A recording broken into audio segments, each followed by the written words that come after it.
आणि जसं पहिल्याच दिवशी पहिल्याच मिनिटाला मी सांगितलं होतं की हे वर्ष आपलंच आहे आणि ते आपलंच असणार. हे वर्ष फार महत्त्वाचं आहे. 2024 या वर्षाची वाट आपण अनेक वर्ष पाहत होतो. गेले 1.5-2 वर्ष नुसतं महाराष्ट्राला नाही, नुसतं मुंबईला नाही, संपूर्ण देशाला एक आस होती, एक आशा होती की 2024 येणार कधी. ते वर्ष आता आलेलं आहे. आपल्याला दिल्लीला दाखवायचं हे 2024 हे आमचंच आहे. महाराष्ट्र गाजवणार. मला जाणीव आहे की या वर्षाचा पहिला मेळावा, कार्यकर्ता मेळावा आपण दक्षिण मुंबईतून घेत आहोत. आपल्या दक्षिण मुंबईतून घेत आहोत. ही मुंबई आपलीच राहणार हे आपण आज ठरवलेलं आहेच, निश्चय केलेलाच आहे. इथे व्यंकटेश्वराचं मंदिर आहे. आपल्या सर्वांचे आशीर्वाद आहेत. आज माझ्या आजीचा म्हणजे मा आजीचं आज जयंती. पण आज तिची आठवण येत असताना इथे सगळं मी माय माऊली बघत असताना, तुमचे सगळ्यांचे आशीर्वाद घेत असताना सुरुवात आपण ही जी करत आहोत ह्या दक्षिण मुंबईतून करत आहोत. कारण फार महत्वाची ही दक्षिण मुंबई आहे. संपूर्ण देशाचं लक्ष ह्या दक्षिण मुंबईवर असतं. खासदार अरविंद सावंत साहेबांना विचारा, तिथे दिल्लीत देखील असेल, जगभरात कुठेही असेल, दक्षिण मुंबईवर एक खास लक्ष असतं, महत्त्व असतं. कारण हीच दक्षिण मुंबई, हीच मुंबई देशाला चालवत आलेली आणि देशाला पुढे नेत आलेली आहे. पण पोटदुखी नक्की हीच आहे त्यांच्यामध्ये.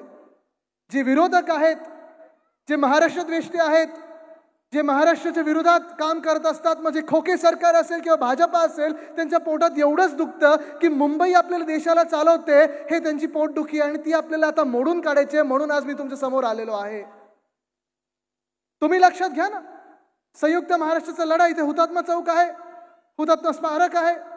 तिथून जर आपण पाहिलं तर पुढे गेलं तर अनेक मोठे मोठे इमारती ज्या आहेत तिथे कितीतरी हेडक्वार्टर्स होते. एअर इंडिया असेल, LIC असेल, अनेक ज्या बँका असतील, मोठे कॉर्पोरेशन्स असतील, मोठे ऑफिसेस असतील, हे सगळे आपल्या दक्षिण मुंबईत होते की नाही? मग गेल्या 10 वर्षात कुठे नेले? कुठे गेले? का गेले? काही बिघडवलेलं आपण त्यांचं? काही आपण वेगळं केलं होतं?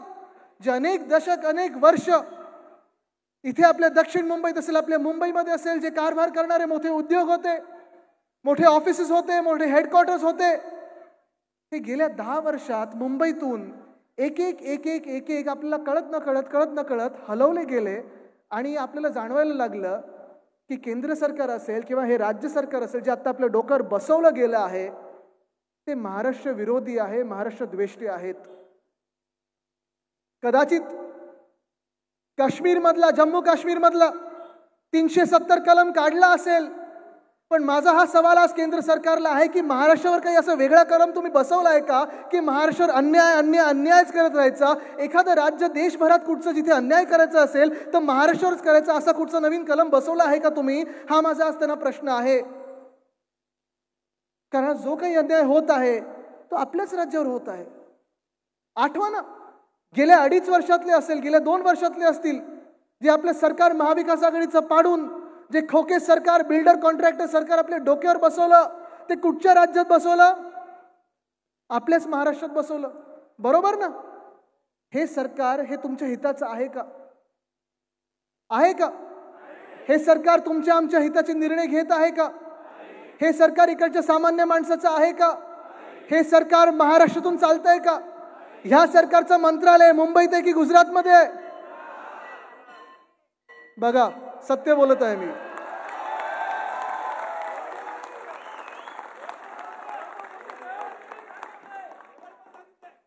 देवाने पण सांगितलं हे. हा इशारा आहे आपल्यासाठी. लक्षात घ्या तुम्ही.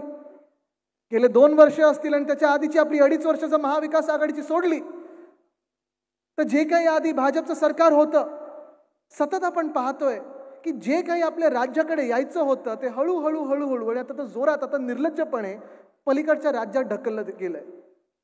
गुजरातला नेण्यात माझा काडी मात्र विरोध नाहीये. न्या, जे काही तुम्हाला न्यायचं ते न्या, पण जे आमच्या हक्काचं आहे ते इथून खेचून घेऊन जाऊ नका, ह्याला माझा आक्षेप सतत असतो आणि असणार. सुरुवात करायची तरी कुठून करायची? कितीतरी वेळा आम्ही मोर्चे काढलेले आहेत, आंदोलनं केलेली आहेत, पण जे खोके सरकार बसलेलं आहे हे महाराष्ट्राचं सरकार नाही तर महाराष्ट्रद्रोही, महाराष्ट्रद्वेषणाचं सरकार आहे. आणि परत परत मी सांगू इच्छितो की हे आपल्या हिताचं सरकार नाही. जर आपल्या हिताचं सरकार असतं तर वेदांता फॉक्सकॉन एक मोठा प्रोजेक्ट, आणि मी हे परत सांगतोय, वर्षाच्या सुरुवातीला सांगत आहे, कारण आता ह्या वर्षामध्ये निवडणुका जसं जवळ येतील, कदाचित एप्रिलमध्ये घेण्याचं निवडणुका चालू आहे असं माझ्या कानावर आलेलं आहे. पण ह्या निवडणुका जसे येतील तसे मोठे मोठे होर्डिंग यांच्या नेत्यांचे लावले जातील, 25 फुटाचे, 30 फुटाचे ॲड्स येतील पेपरमध्ये, टीव्हीवर त्यांचे चेहरे दिसतील. सगळीकडे जर आपण पाहाल तर जणू काही तेच तेच तेच सगळीकडे दिसतं. तुमच्या आरशामध्ये पण तेच दिसायला लागतील. पण आज तुम्हाला सांगतो ही सत्य परिस्थिती आहे महाराष्ट्रातली. गेल्या 2 वर्षामध्ये तुम्ही मला सांगा, ह्या महाराष्ट्रात फॉरेन डायरेक्ट इन्व्हेस्टमेंट जो FDI असतो तो एक तरी नवीन पैसा आपल्या राज्यात आलाय का? तुम्ही सगळे पेपर वाचता ना, बातम्या बघता, रेडिओ ऐकता, व्हॉट्सअप युनिव्हर्सिटीमध्ये जाऊ नका, त्या खोट्या बातम्या असतात. पण तरी देखील तुम्ही मला सांगा, एक तरी नवा उद्योग आपल्या राज्यात आलाय का? आलाय? वेदांता फॉक्सकॉन हा आम्ही प्रयत्न करत होतो. डिसेंबर 21 पासून अनेक बैठका झाल्या, डॅव्होसमध्ये देखील भेटलो, त्यांचे जे अध्यक्ष आहेत, त्यांचे जे प्रेसिडेंट आहेत त्यांना भेटलो, सगळं झालं. जूनमध्ये सरकार पाडलं गेलं, तेव्हापर्यंत वेदांता फॉक्सकॉन आपल्या राज्यात येणार होतं, तळेगावमध्ये येणार होतं, पुण्यामध्ये येणार होतं. किती नोकऱ्या देणार होता माहिती का वेदांता फॉक्सकॉन? एक उद्योग आपल्या राज्यात किती रोजगार निर्माण करणार होता? 1 लाख लोकांसाठी रोजगार निर्माण करणार होता. 1 लाख. सुभाष देसाई साहेब असतील, मी असतील, नितीन राऊत साहेब असतील, आम्ही सगळेच लढत होतो, झगडत होतो, अनेक बैठका घेतल्या, सांगितलं हा उद्योग महाराष्ट्रातच आला पाहिजे. तिथे जाऊन व्हिजिट देखील झाल्या, तळेगावमध्ये हा उद्योग येणार आहे 100% ठरलं. आणि सरकार पडलं, सरकार पाडलं गेलं, खोके घेतले गेले, खोके दिले गेले. आणि मी जेव्हा ट्विट केलं की वेदांता फॉक्सकॉन हे गुजरातला गेलंय, गुजरातला ढकललं गेलं आहे, आपले मुख्यमंत्री काय करत होते जे घटनाबाह्य ते?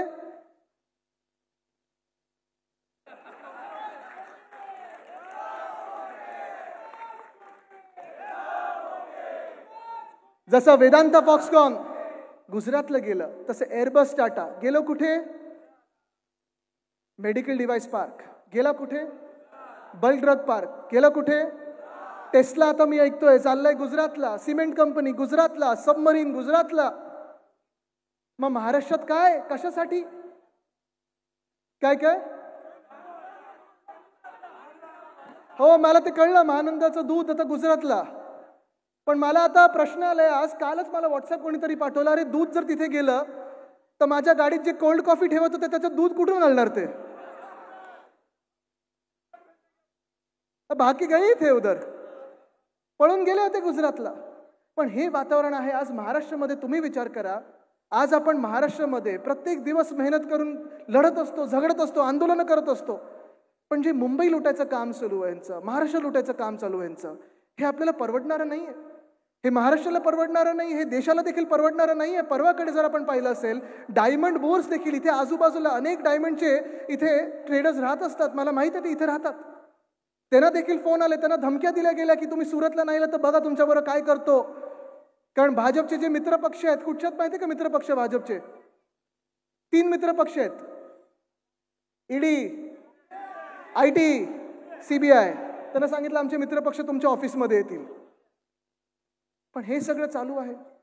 फायनान्शियल सेंटर गुजरातला, वेदांता फॉक्सकॉन गुजरातला, एअरबस टाटा गुजरातला, 40 गद्दार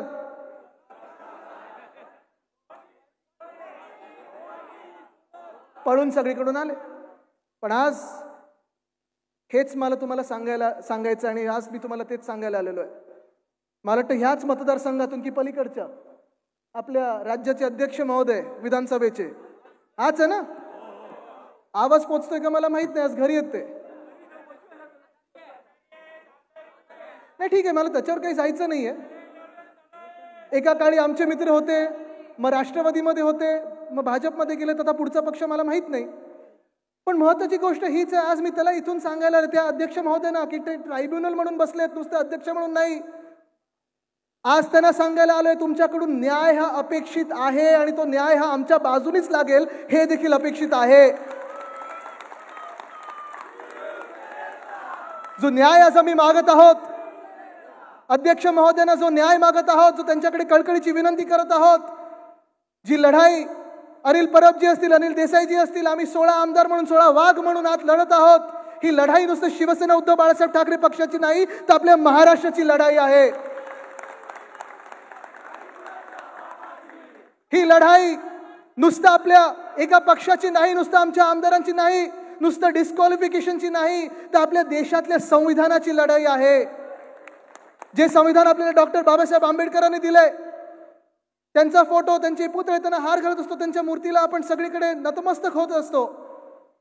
पण आज हीच चिंता आहे की त्यांनी जे आपल्याला संविधान लिहून दिलेलं आहे, ज्या संविधानाप्रमाणे देश 75 वर्ष पुढे वाटचाल करत आलेला आहे, पुढच्या एका चांगल्या प्रगतीच्या मार्गाने चालत आलेला आहे, ते संविधान आज हे बदलायला निघालेले आहेत. तो धोका आपल्यासाठी खूप मोठा आहे. आज हेच अध्यक्ष महोदय जे ट्रायब्युनलचे अध्यक्ष म्हणून काम करत आहेत, ट्रायब्युनल जज म्हणून काम करत आहेत, ते जर संविधानाच्या बाजूने राहिले, ते जर लोकशाहीच्या बाजूने राहिले, तर 40 गद्दार हे बाद होणार म्हणजे होणारच. आज ह्या मतदारसंघाने देखील विचार करायचा, त्यांना कदाचित कोणी कोणी मतदान केलं असेल, काही मैत्री असेल, काही नातीगोती असतील, काही आवड असेल, कधीतरी विश्वास आपण ठेवतो एका माणसावर, चला सुशिक्षित वाटतोय, मतदान करू, आहे ना, केलं असेल त्यांना मतदान. पण त्यांना ज्यांनी मतदान केले, आज मी त्या मतदारांना अपील करतोय की आता तुमच्याकडून अपेक्षा आहे, तुम्ही त्यांना प्रश्न विचाराल की तुम्ही संविधानाच्या बाजूने उभं राहाल की भाजपच्या बाजूने उभं राहाल. कारण हा प्रश्न नुसता आपल्या एकट्याबद्दल नाहीये. गेल्या 2 वर्षामध्ये महाराष्ट्रात जर तुम्ही पाहिलं तर राजकारणाची काय स्थिती झालेली आहे, काय हालत झालेली आहे. आपल्या सर्वांनाच प्रत्येक जिल्ह्यामध्ये, प्रत्येक तालुक्यामध्ये, प्रत्येक गावामध्ये, प्रत्येक शहरामध्ये विभागलं गेलेलं आहे. भांडणं लावली आहेत, जाती जातीमध्ये भांडणं आहेत, धर्माधर्मामध्ये भांडणं लावली आहेत, जिल्ह्या जिल्ह्यामध्ये भांडणं लावलेली आहेत, गल्ली गल्लीमध्ये भांडणं लावली आहेत. कारण आपण जेव्हा भांडतो तेव्हा ह्यांचे बिल्डर आणि ह्यांचे कॉन्ट्रॅक्टर खोदायला सुरू करतात आणि ती खोदकामं सगळीकडे सुरू होतात. आज इथे अनेक लोकांना पाहिलं असेल, सर्दी खोकले तर झालेलेच आहेत. गेले 2-3 महिने मी पाहतोय सगळ्यांना सर्दी खोकले झाले. किती लोकांना सर्दी खोकला होता गेले 2-3 महिन्यात? हात वरती करा. नाही, मी विचारलं नाही किती लोक भारतचे नागरिक आहेत, विचारलं किती लोकांना सर्दी खोकला झाले, कारण सगळेच हात वरती करतात. सगळ्यांनाच सर्दी खोकला झालेला. आपण सगळेच लोक, सर्दी होते, खोकला होते, धूळ सगळीकडे, धुळीचं साम्राज्य झालेलं आहे. पण हीच धूळ, हेच धुकं आणि हेच धोका ह्या आपल्या महाराष्ट्राच्या राजकारणात ह्या भाजपाने आणलेला आहे. मला त्यांना हेच विचारायचं की काय नक्की तुम्ही मिळवलात? 2 पक्ष फोडले, 1 परिवार फोडला. जे सत्यासोबत उभे राहतात, सत्यासाठी लढत असतात, सत्यमेव जयतेसाठी लढतात, त्यांच्यावर तुम्ही धाडी टाकत असता, त्यांना हैराण करत असता. कालच मला वाटतं रोहित पवारांना पण देखील धाड पडलेली आहे. जे कोणी संघर्ष करतात, सत्यासाठी बोलतात, त्यांच्यावर तुम्ही हैराण करण्याचा एक प्रयत्न करता. मग सत्तामेव जयते जे तुमच्या सोबत येतात, ज्यांच्यावर तुम्ही आरोप लावले की दाऊदचे मित्र आहेत, दाऊदचे पार्टनर आहेत, अमुक 1000 कोटीचा घोटाळा केला, तमुक 1000 कोटीचा घोटाळा केला, तुमच्या तल्यानंतर तुम्ही त्यांना मुख्यमंत्री करता, उपमुख्यमंत्री करता. म्हणजे जनतेसोबत उभे राहतात त्यांना तुम्ही का हैराण करता? आज मी त्यांना हा सवाल करू इच्छितो. गेले 2 वर्ष महाराष्ट्र मागे चाललेला आहे, अडवून ठेवलेलं आहे ह्या महाराष्ट्राला. आपली जी ताकद आहे गरुड झेप घेण्याची, जिथे तरुण मुलं मुली मला दिसत आहेत, शिकलात ना रे सगळे तुम्ही? जॉब मिळालेत? 2 कोटी जॉब 2014ला मिळणार होते, तेव्हापासून आतापर्यंत मिळालेत कोणाला? जो रोजगार आपल्या वेदांता फॉक्सकॉन देणार होता, आपल्या देशात राज्यात आलं असतं तर देशाचं जे भलं झालं असतं. आज गुजरातमधून देखील वेदांता फॉक्सकॉन निघून गेलेला आहे, कारण वेदांता आणि फॉक्सकॉननी सांगितलं आम्हाला गुजरातमध्ये शक्य नाही हे कारभार करणं. नुकसान कोणाचं झालं? देशाचं झालंय. नुकसान कोणाचं झालंय? तरुणांचं झालंय. नुकसान कोणाचं झालंय? तुमचं आमचं तरुणांचं झालेलं आहे. आणि हाच प्रश्न आहे माझा, हेच दुर्दैव आपल्या देशाचं की आज जास्तीत जास्त राजकीय पक्ष जे भांडणं लावत आहेत, जे विषय घेत आहेत, ज्याच्यावर आपल्याला लढवत ठेवत आहेत, आपल्या व्हॉट्सअप ग्रुपमध्ये लढवत ठेवत आहेत, सोशल मीडियावर लढवत ठेवत आहेत, ते कशावर लढवत ठेवत आहेत? जे हजारो वर्षापूर्वी झालं असेल, जे 50 वर्षापूर्वी झालं असेल, जे 100 वर्षापूर्वी झालं असेल, भूतकाळावर आपल्याला लढवत ठेवत आहेत. बरोबर ना? ते जे काही त्या लोकांनी केलं असेल, कोण योग्य असेल, कोण अयोग्य असेल, खरं बोललं असेल, खोटं बोललं असेल, देशाचं भलं केलं असेल, वाईट केलं असेल, ते त्या 50 वर्षापूर्वी 100 वर्ष जे झालं त्याचं आत्ताचं काय देणं घेणं आहे? त्याच्यावरनं भांडून आपल्याला नोकऱ्या मिळणार आहेत का? आपली पोटं भरणार आहेत का? आपल्या हाताला काही काम मिळणार आहे का? हा प्रश्न आज मी तुम्हाला उपस्थित करतोय की भविष्यासाठी कोण लढतंय ह्याच्यावर तुम्ही आता लक्ष दिलं पाहिजे. भविष्यासाठी कोण लढतंय? एका बाजूला आपण पाहताय की सगळीकडे असं काय चाललेलं आहे की जणू काही मुंबई खोदलेली आहे. विकासाच्या नावाखाली हे बिल्डर आणि कॉन्ट्रॅक्टर प्रत्येक गल्ली खोदत आहेत. पण जो मी रस्त्याच्या घोटाळ्याबद्दल बोलत होतो, ज्या रस्त्याचा घोटाळा मी मागच्या 15 जानेवारी 2023 ला बोलत होतो, आज तारीख काय? 6 जानेवारी 2024. मला सांगा तुम्ही, दक्षिण मुंबईमध्ये जो टेंडर घोटाळा झालेला आहे, तो टेंडर रद्द झालेला आहे, एका वर्षात एक तरी नवा रस्ता झालाय का इथे? 2023च्या टेंडर मधला एक तरी नवीन रस्ता सुरू झालेला आहे का? आणि हाच माझा आक्षेप होता. त्यावेळी पण मी तेच बोललो, ह्यावेळी पण बोलतो की सीएम म्हणजे करप्ट मॅन, करप्ट मंत्री. घटनाबाह्य जे मुख्यमंत्री आहेत हे करप्ट आहेत. त्यांना टेंडरमध्ये एवढा इंटरेस्ट आहे की आईस्क्रीम पण खातात तर टेंडर कोकोनटचा खातात. ट्रॅक्टर आणि कॉन्ट्रॅक्टर मधला फरक कळत नाही. पण आपल्या महाराष्ट्राचं वाटोळं करायला निघालेले आहेत, आपल्या मुंबईचं वाटोळं करायला निघालेले आहेत. दुःख ह्याच गोष्टीचं आहे. ठीक आहे ना, जर सरकार चालवायचं होतं तुम्हाला, आमचे लोक फोडले ना फोडा, खोके दिले द्या, सरकार बनवले बनवा. ठीक आहे, तुम्हाला माहिती आहे ना, लाज आहे ना, शरम आहे ना, हिंमत आहे निवडणूक लढण्याची, ते तर नाहीच आहे तुमच्यात. पण सरकार तरी नीट चालवले शिका थोडं तरी. आज आपण पाहताय एक सुद्धा रस्ता सुरू झालेला नाहीये. 6080 कोटीचा घोटाळा जो मी एक्सपोज केला त्याच्यावर आज पण मी ठाम आहे आहे आहे. आणि आज पण मी तुम्हाला सांगतो की येणारं सरकार हे आपलं आहे. आणि सरकार आल्यानंतर ज्यांनी ज्यांनी घोटाळा ह्याच्यात केलेला आहे ते जेलमध्ये जाणार म्हणजे जाणारच.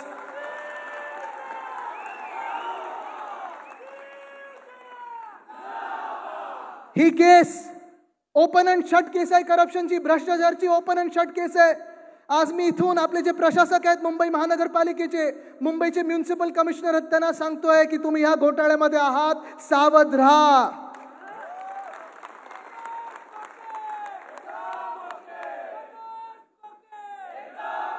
हे 50 खोके आता 500 खोक्यांवर गेलेले आहेत. पण सगळ्यांना अपना टाइम आएगा. आणि खोके खाण्याचं नाही तर हे ना दाखवायचं की कुठे तुम्ही जाणार आहात ते ठरवा तुम्ही.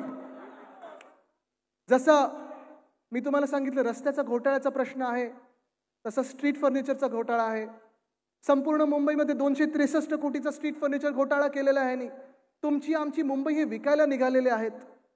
स्ट्रीट फर्निचरचा घोटाळा पण असाच आहे. जसं मी त्यावेळी पण सांगत होतो की प्रधानमंत्री महोदयांच्या हातून हे रस्त्यांचं भूमिपूजन करू नका, कारण हे रस्त्यांचं काम खोटं आहे, काम सुरू होणार नाहीये. त्यांनी अपमान आमच्या पंतप्रधानांचा केलेला आहे, ते ह्या मिंदे सरकारने केलेला आहे. तसंच स्ट्रीट फर्निचरचा घोटाळा, 263 कोटीचा घोटाळा. माहिती आहे त्यांनी काय काय केलं त्याच्यात? कुंड्या घेणार, 10,000 कुंड्या झाडांसाठी, पण अजून झाडं कुठची लावणार त्याच्यात त्यांना काहीच माहिती नाहीये. टेंडरमध्ये दिले की एक कॉन्ट्रॅक्टर 13 गोष्टी घेणार विकत, कुठच्या गोष्टी, किती गोष्टी, काही माहिती नाहीये. किंमत कोणी ठरवली, काही माहिती नाहीये. चाललंय, फाईल पास चालली. मी लोकायुक्तांना पत्र लिहिलेलं आहे. लोकायुक्तांनी मला फेब्रुवारीची तारीख दिली आणि ह्यांना देखील ज्यांनी ज्यांनी घोटाळे केलेत त्यांना जेलमध्ये टाकल्याशिवाय राहणार नाही आम्ही. सॅनिटरी पॅडचा घोटाळा, बाथरूमचा घोटाळा, रस्त्याचा घोटाळा, म्हणजे किती किती तुम्ही काय नक्की मिळवलं या महाराष्ट्रासाठी? सरकार पाडून स्वतःला खुर्चीवर बसवून काय नक्की मिळवलं? आज मला प्रश्न विचारायचा त्यांना. बरं, जी आम्ही कामं केली आहेत त्याचे उद्घाटन तरी करा, क्रेडिट तरी घेण्याचा प्रयत्न करा. म्हणजे सरकार चालवता येत नाही. अकार्यक्षम मुख्यमंत्री कधी एवढे मी पाहिले नव्हते. नुसतं खोके कसे काढायचे, धोके कसे द्यायचे एवढं माहिती आहे. पण आज आत्ताच्या तासाला देखील मुंबई ट्रान्स हार्बर लिंक तयार होऊन 3 महिने पडलेली आहे. 3 महिने. किती? 3 महिने. उद्घाटनाची वेळच मिळाली नाहीये. आत्ता आज मी पाहिलं, थोडं आज पाहणीसाठी फोटो सेशन झालेलं आहे, असं अशी बोटं बिटं दाखवून झालेलं आहे. 250 रुपये टोल, म्हणजे गुजरातला सगळं फ्री. हा, बुलेट ट्रेन भूखंड BKC मधला कितीला दिला सावंत साहेब? फ्री, फुकट. गुजरातसाठी जर बुलेट ट्रेन असेल तर फ्री. पण आमच्या महाराष्ट्रातल्या लोकांसाठी जर MTHL आमच्या नवी मुंबईमधून मुंबईत यायचं असेल किंवा मुंबईतून महाराष्ट्रात म्हणजे जे मेनलँड आहे आपलं नवी मुंबईत जायचं असेल, चिर्ले गावात जायचं असेल तर 250 रुपये तुम्हाला भरायला लागणार. मला वाटतं पर किलोमीटर किती 10 की 12 रुपये लागतात तुम्हाला. हा कसला न्याय? काय एवढा अन्याय तुम्ही माझ्या महाराष्ट्रावर करताय? 3-3 महिने तुम्हाला उद्घाटनाची वेळ मिळत नसेल तर लोकांसाठी खुलं तरी करून द्या. ह्या नोव्हेंबर डिसेंबरमध्ये मी पाहत होतो, वाशी टोलला असेल कितीतरी रांगा लागल्या होत्या, 4-4, 5-5 किलोमीटरच्या रांगा लागल्या होत्या. मुंबई पुणे हायवे 6-6 तास लोक अडकलेली होती. पण आम्हाला उद्घाटनाची तारीख मिळत नाही, दिल्लीवरनं आदेश मिळत नाही. उघडायचं कसं? जनतेचे आम्ही सेवक नाहीच आहोत. मी आज ह्या घटनाबाह्य मुख्यमंत्र्यांना सांगतोय की जर या 15 जानेवारीपर्यंत तुम्ही MTHL खुला केला नाही तर आम्ही जाऊन खुला करू.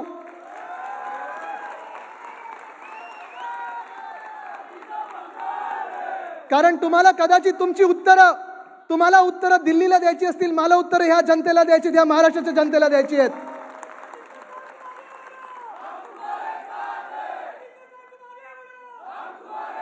जसं MTHL आहे तसं दिघा रेल्वे स्टेशन आहे.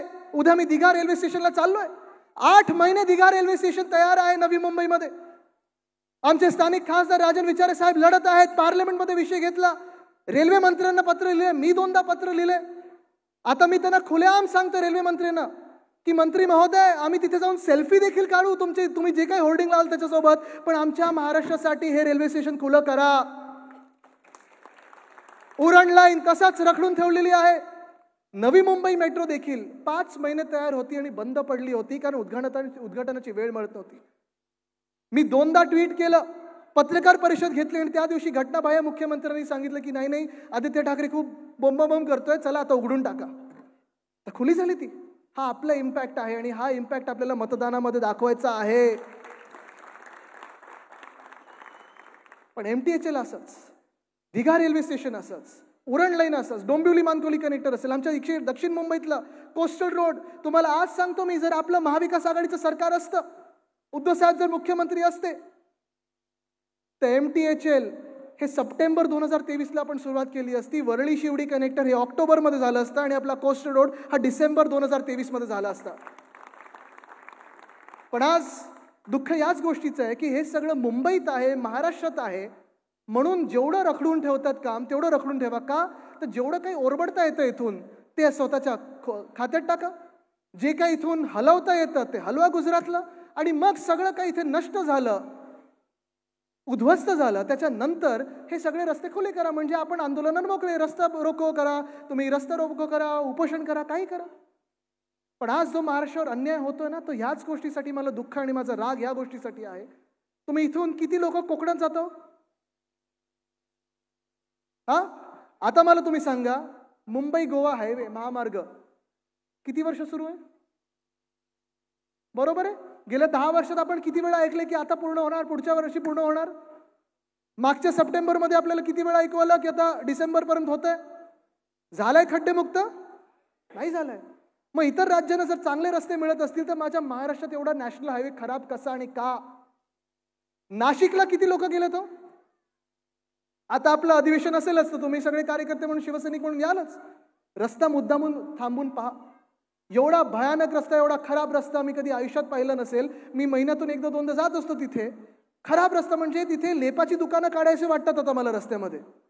बिझनेस तरी नवीन चांगला काहीतरी काढू शकू आपण. मुंबई गुजरात हायवे असेल, प्रत्येक आपला राष्ट्रीय महामार्ग असेल, हा खराब. मुंबई सगळी खोदलेली. आणि आज जो भयानक प्रकार सुरू झालाय तो हाच आहे की इकडे आपल्या दक्षिण मुंबईमध्ये, माझ्या वरळी मतदारसंघामध्ये, खासदार साहेब आपल्या दोघांच्या मतदारसंघामध्ये जो महालक्ष्मीचा रेसकोर्स आहे, तो रेसकोर्स देखील बिल्डरांना विकायला निघालेले आहेत. तुम्ही मुंबई लुटू देणार आहात का या बिल्डर सरकारला? हे तुम्हाला चालतंय का? जो 226 एकरचा भूखंड आहे, जो ओपन स्पेस आहे, ठीक आहे, मला मान्य आहे की सगळीकडे कामं चालू आहेत, सगळे रस्ते खोदले असतील, जिथे कामं चालू असतील तिथे. पण मुंबईत एक देखील ठिकाणी कुठेही काम सुरू नसताना खोदून ठेवलेलं आहे, सिवर लाईनसाठी, गटारासाठी सगळं काही ठेवलेलं आहे. तर एकमेव ओपन स्पेस आमच्या दक्षिण मुंबईमध्ये एवढी मोठी आहे, 226 एकरची. तिथे देखील मला परवाच कळलं, मी ट्विट केलेलं आहे, हे आपण सर्वांनी लक्षात घ्यावं की 226 एकरमधून 90 एकर हे रेसिंगसाठी देणार घोड्यांच्या, आणि बाकीचं बिल्डर कॉन्ट्रॅक्टर सरकार स्वतःसाठी घेणार आहे. मान्य आहे तुम्हाला?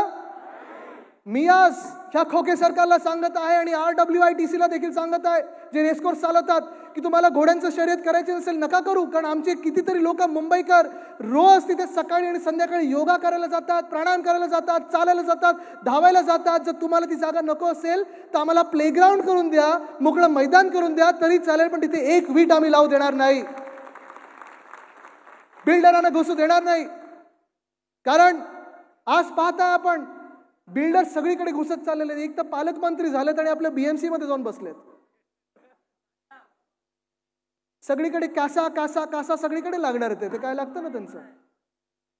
हे तुम्हाला आता बघायचं आहे की आपल्या मुंबईमध्ये तुम्ही राहणार की हे बिल्डर आणि कॉन्ट्रॅक्टर राहणार आहेत. आज धोका हाच आहे, रेसकोर्सचा आहे. मी आज भाजपला थेट सवाल करत आहे की भाजप प्रणित हे खोके सरकार आहे. भाजप ह्या रेसकोर्सच्या जे काही बिल्डर कॉन्ट्रॅक्टर गिळायला निघालेले आहेत त्यांना पाठिंबा करतं की विरोध करतं, हे मला आज त्यांना प्रश्न विचारायचा आणि तुमच्या समोर आज मी विचारत आहे, कारण उत्तर देखील असंच आमने सामने मिळालं पाहिजे. पण आज जी काही परिस्थिती आपल्या राज्यात आहे, जी काही परिस्थिती आपल्या मुंबईत आहे, ही जर बदलायची असेल, हे जर परिवर्तनाचे वारे आपल्याला गल्ली गल्लीत न्यायचे असतील तर तुम्हाला मुंबईकर म्हणून, तुम्हाला महाराष्ट्रीयन म्हणून विचार करायला लागेल, तुम्हाला मराठी माणूस म्हणून विचार करायला लागेल, तुम्हाला महाराष्ट्र म्हणून विचार करायला लागेल.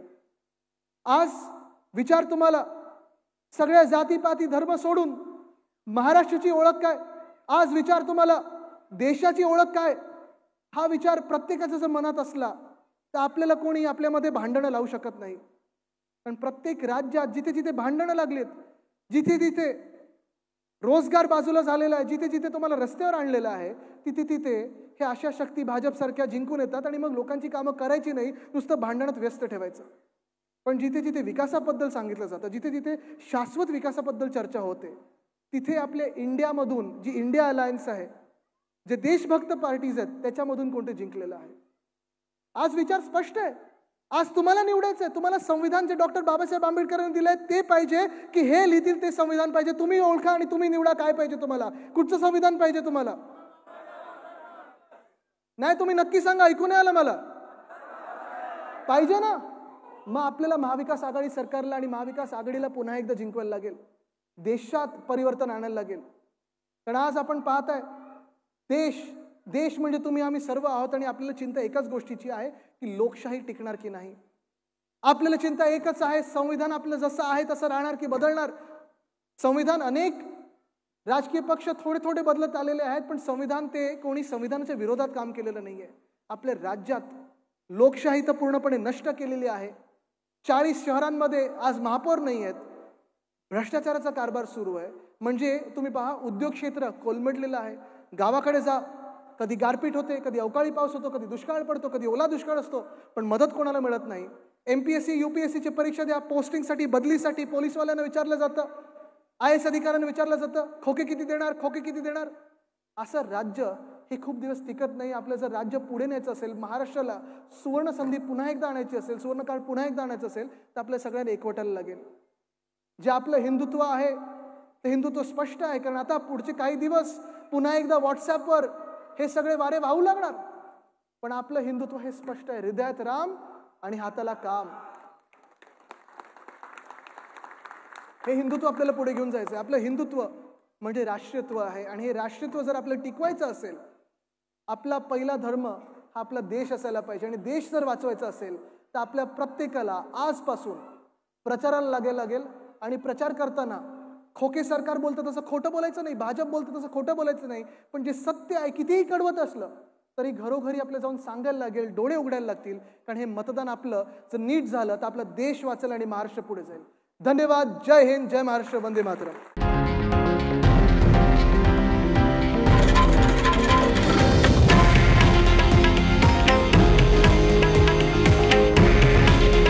हे आहे देशातील नंबर 1 न्यूज नेटवर्क आणि आपण पाहत आहात TV9 मराठी. काळजी तुमची, हित महाराष्ट्राचं.